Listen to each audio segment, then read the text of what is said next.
We have multiple Rams updates to talk about on today's episode of the Rams Digest, like a Rams legend talking about Cooper Kupp's situation and why he understands the Rams trying to move on from Cooper Kupp. We're also going to break down the players and coaches who got votes in general for the awards last night. We're going to talk about, just give a little bit of a shout out, people outside of Jared Verse who were acknowledged in terms of voting. And we're also going to do a little bit of a fun thing. Maybe we'll do this every single episode if you guys like it. A daily trivia. I got some trivia cards here. I kind of want to just try to do some daily trivia here on the Rams Digest. See if you guys can hit the comments with your answer. We're going to do all that and much more on today's episode of the Rams Digest. I'm your host, Joshua. If you don't remember, if you guys are not subscribed to the channel, do me a favor and press that subscribe button, as I know this screenshot is a little older, so maybe the numbers have changed a little bit, but still roughly 78.3% of you guys are watching the videos but still not subscribed to the channel. So do me a favor, press that subscribe button so you don't miss any daily Rams content here at the Rams Digest. Let's get into this first story here. I want to first pull up the award votes, just kind of acknowledge some of the players and coaches who maybe got some love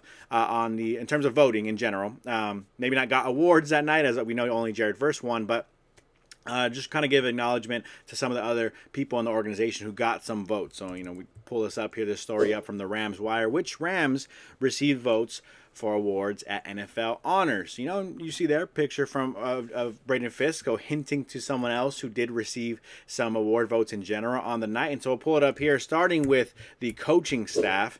Here is the AP Coach of the Year voting. Kevin O'Connell, of course, taking home the award as Coach of the Year. Some people disagreeing, saying maybe Dan Quinn should have won it. He was maybe robbed. And I think if you look at the playoff success, of course, it's easy to say maybe Dan Quinn got robbed because he just took a 4-win team to the NFC Championship. But at the same time, it's difficult to just give it to him because of that. We did not. I don't think they calculate a playoff success in these awards. So based off the regular season, I don't think anyone anticipated the Vikings to be as good as they were. Now, nobody really anticipated the Commanders to be a 12-win team, but at the same time, I think the Vikings really, really went to a point where we thought they were number one or number two best team in the league. Whereas for Dan Quinn and the Washington Commanders, as impressive as the season was, if we're comparing the two and we're splitting hairs, I think the Commanders were playing really well and then kind of had a little bit of a downward spiral. Not downward spiral, but they had a little bit of a taper off, if you will, in their play in the middle of the season there, and then they obviously picked it up toward the playoffs. But I think it's kind of hard. You're splitting hairs with these two teams. Both coaches did a great job. I don't even care why we're talking about these guys. I'm simply just saying people are acknowledging Dan Quinn. Maybe have gotten snubbed. If you guys agree, you can agree. But Sean McVay got a couple of votes. I feel like he didn't get enough votes, in my opinion. He's down almost at the bottom of the list here. He's maybe top 10 in terms of voting for Coach of the Year, and I think he should have got a little bit more love than that. I mean, 1-4 team, 5-6 team, going to a 10-7 team, one of the scariest teams in the playoffs. Even before the playoffs started, people were worried or paying attention to what the Rams were doing come playoff time. So I think it would have been nice to see Sean McVay get a little bit more love, but ultimately I don't think he was in the conversation to win the award. Kevin O'Connell, Dan Quinn, guys like Sean Payton as well, Dan Campbell, they all kind of deserve the attention. And say what you want about Andy Reid and the Chiefs and whatever, the Chiefs did win a lot of games, so Andy Reid deserves some love too. So shout out to all those coaches here. And we can move on to the next award voting here. As Rookie of the Year, Jared Verse took home the award, which is great to see the Rams player take that home. But we want to give a shout out to Braden Fisk, as he got some votes here. He was a third in defensive player of the year voting, defensive rookie of the year voting. So it's obviously awesome to see that. 2 of the top 3 rookies of the year on the same team. That's pretty impressive there. Shout out to guys like Quinyon Mitchell and Cooper DeJean as well, and the rest of these guys who made the list. But shout out to Braden Fisk, Jared Verse. We've been talking about this duo, this basically in one season, these rookies becoming this incredible defensive line with Byron Young and Kobe Turner also pairing with a couple other names mixed in as well. Just really exciting stuff to see this defensive line improve on what they've already done so far in their young career. Shout out to Braden Fisk for getting those votes. We'll also pull up the last awards to acknowledge, as Saquon Barkley took home Player of the Year, Offensive Player of the Year. Obviously, no surprises there. But we do want to scroll all the way down to the bottom here, the bottom 4 players. You see Kyren Williams getting some votes for Player of the Year as well, because I think he deserved it, right? Obviously, Kyren Williams, and we talked about this midway through the year, how last season, right? Yes, you guys can be frustrated with the fumbles, and I know some people have been bring that up on social media, but ultimately, Kyren Williams is a player who, when the Rams didn't have him last year, they struggled. When he came back, they balled out. He was playing pretty well when Cooper Kupp and Puka Nacua weren't playing for the Rams, and then when those guys were in the mix, obviously, Kyren Williams, very important piece of the Rams offense. You can say what you want about Kyren Williams. I know some people are frustrated with the fumbles. Some people don't want to pay the running back, but ultimately, I don't think Blake Corum starting for you in a full year next year is something you can expect to happen or expect to be a positive for the team if that does happen overall next season. So, just give Kyren Williams his love. I think he deserves that a couple votes that he did get for Offensive Player of the Year this year. So, overall, pretty solid stuff there. Shout out to all those Rams players and coaches who got some acknowledgement in terms of voting for the NFL honors. Marshall Faulk, let's talk about him. Two things here. For obviously Rams legend, we'll talk about the big update in his life and his career that just came out. Here's some news if you guys haven't heard it yet. Oh, happy birthday, Matthew Stafford. Forgot about that. We'll ignore the Matthew Stafford shout out for a second, and we'll give a shout out to Marshall Faulk. Congratulations. You see the congrats tweet coming here from the Rams Twitter page, as Marshall Faulk has joined Deion Sanders and his coaching staff. He will be the new running backs coach for Colorado. So pretty superstar as you can get in terms of your coaching staff out in Colorado. Clearly Deion Sanders is happy there. He's still trying to work there, still trying to grow what that organization or what the college program is. He's trying to grow upon what he's already been building the last couple of years with his sons playing for Colorado and everything. So that's pretty awesome. Shout out to Marshall Faulk for going that way. But speaking of Marshall Faulk, he had a couple of things to say about Cooper Kupp and the possibility of the Rams moving on from him. And here is the full quote from Marshall Faulk. He said, in this case, what they understand, talking about the Rams, what they understand is football is a young man's game. And when you start missing games and you're not available because availability is your number one ability, then you might find yourself being moved. And Cooper Kupp, the last 3 years, has missed a bunch of games.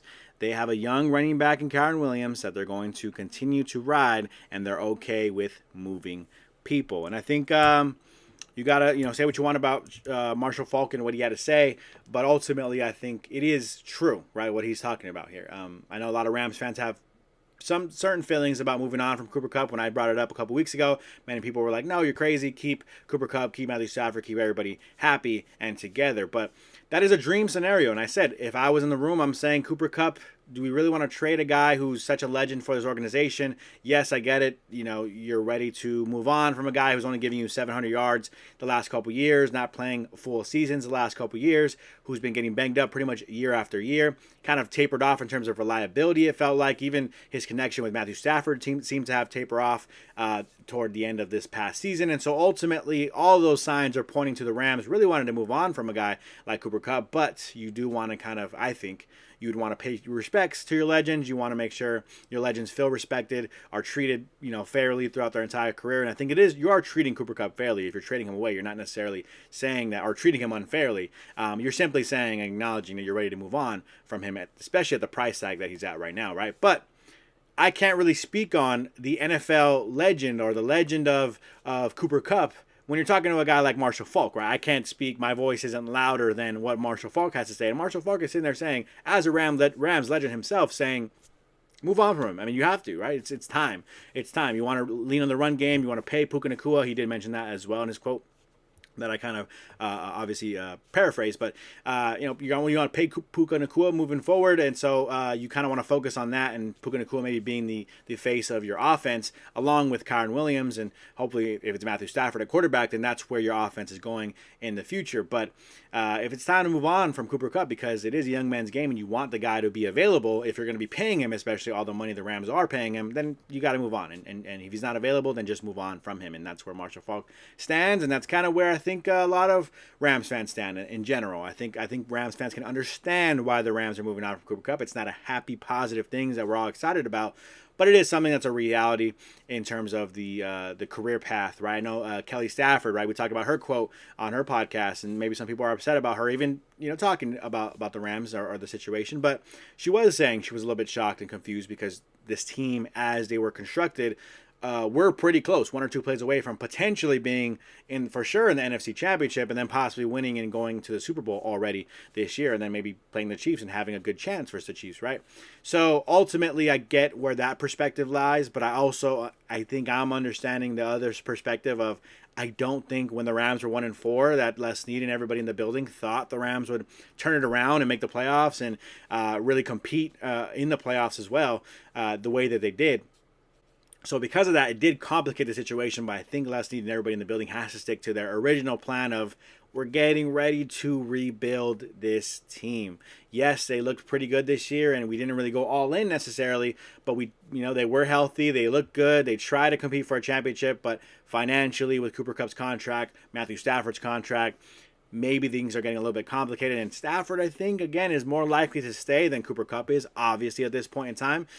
We know they're moving on from Cooper Kupp. So is Stafford going to stay? We don't know, but we do know that it looks like in that building they're ready to move on from at least one person, and that is Cooper Kupp at this time. Maybe they're willing to move on from other people. It's a young man's game, like Marshall Faulk said. Matthew Stafford, happy birthday to him. Not a young man as much anymore, not as young as he used to be. And so is that the direction the Rams take it? We'll have to wait and see on the Stafford side of things. But Marshall Faulk kind of breaking down why the Rams got to move on from Cooper Kupp.